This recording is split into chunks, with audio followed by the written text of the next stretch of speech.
Most of you have probably heard about this immigrant from Sudan who attempted to behead a disabled man in the middle of a street in Belfast in Northern Ireland. The horrifying footage, which I'm not even allowed to properly show you here, shows the innocent man being stabbed in the head, eyes and face. The migrant then starts on the victim's neck. The innocent man was clearly conscious throughout the attack and could be seen moving his legs and crying out for help.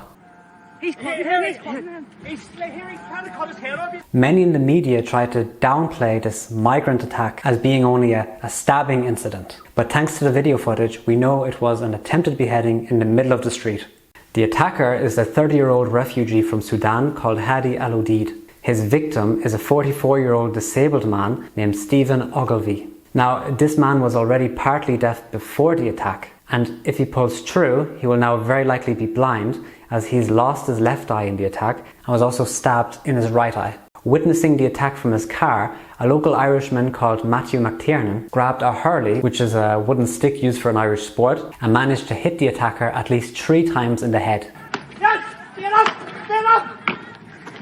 Matthew and others managed to save Stephen, and immediately thereafter the police arrived. Stephen is unfortunately still in a coma because of the severity of his injuries. A fundraiser has already raised tens of thousands for Matthew, the man with the hurley stick, but he intends on giving a lot of that money to the victim in yet another selfless act. This attack refocuses our attention to the issue of unchecked immigration. To think that local people's tax money is being used to bring these people in and pay for their accommodation, and the locals are then forced to pay for the immigrants' misbehaviour literally in their own blood. That's not a metaphor, because this isn't even an isolated incident. In Great Britain recently, there was a stabbing done by another immigrant on a local, and when police arrived, they unfortunately believed the lies of the immigrant and started to arrest the victim, Henry Novak. While being arrested, Henry Novak told the police 8 times that he had been stabbed, to which the police responded sarcastically. You've been stabbed? Whereabouts? Don't think you have, mate.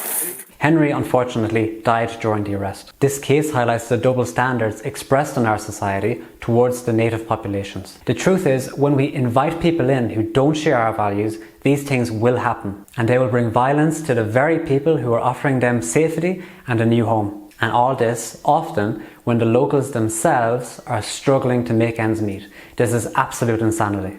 The Belfast attacker has already appeared in court and at least lets on that he doesn't speak any English. How long do you think it'll be before he pleads insanity or is deemed unfit to stand trial? And I can't help but think, if the attack in Belfast wasn't videotaped, just imagine what information they'd be hiding from us. Belfast itself has responded with massive protests, some of which have gone way overboard and are destroying property, which they obviously shouldn't do.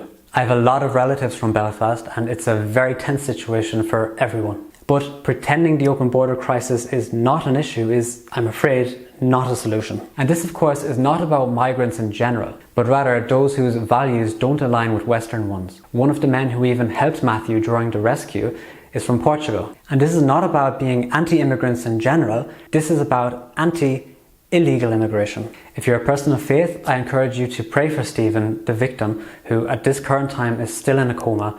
I'd also like to thank you for watching, and I'd appreciate it if you subscribe to my channel, and I'll see you in the next one.